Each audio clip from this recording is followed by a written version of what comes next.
চোখের পানি আর ধরে রাখতে পারলাম না। বৃহস্পতিবার সকালে একে একে ৩ বার কার্ডিয়াক অ্যারেস্ট এরকম হয় কোনো বাঁকুড়ায় বোনকে জানি ধর্ষণের আর শিকার ৮ বছরের শিশু। ধর্ষণের জমে শিকার না মানুষের হতে এই হয়। লড়াইয়ে চিকিৎসকদের একাগ্র চেষ্টায় প্রথম ২ বার নিজের আসিয়ার টিকে মতো থাকার জানান দেয় সে। তৃতীয়বার কার্ডিয়াক ভিডিওটা অ্যারেস্টের পর সবাই দেখবেন আর এবং শেয়ার হৃদস্পন্দন দিবেন। ফেরেনি অভিমানের হৃদয়ে।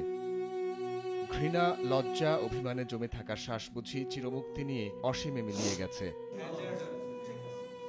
মায়ের অবুঝ মন যেন মানে না। গত কয়েকদিন ধরেই নারী ছেঁড়া ধনের জীবন নিয়ে শঙ্কায় ছিলেন। শেষ পর্যন্ত ছোট মেয়েকে হারিয়ে অনেকটা দিশেহারা তিনি। আমার মনে যেরকম ব্লেডে কাটছে, গলায় ফাঁস দিয়েছে, ঠিক সেরকম বিচার চাই আমি আপনাদের কাছে। ওইরকম ফাঁসি দিয়ে যেন ওর মারে, ওইরকম যেন ওর ব্লেডে কাটে। আমার যে না আমার লোককে যে কষ্ট দিচ্ছে না, আমি নিজে ইচ্ছা একবার দেখতে চাই এরকম ফাঁস দিয়ে মোরা।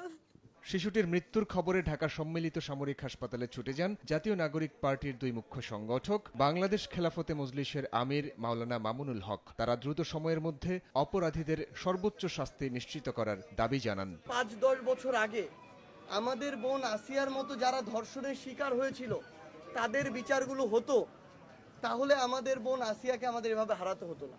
এর জন্য যারা দায়ী তাদের সর্বোচ্চ দৃষ্টান্তমূলক যে শাস্তি, মৃত্যুদণ্ড, সেটাকে যে কোনোভাবে, যে ৯০ দিনের একটা সময় দেওয়া হয়েছে বেঁধে, এটার মধ্যে শেষ করা।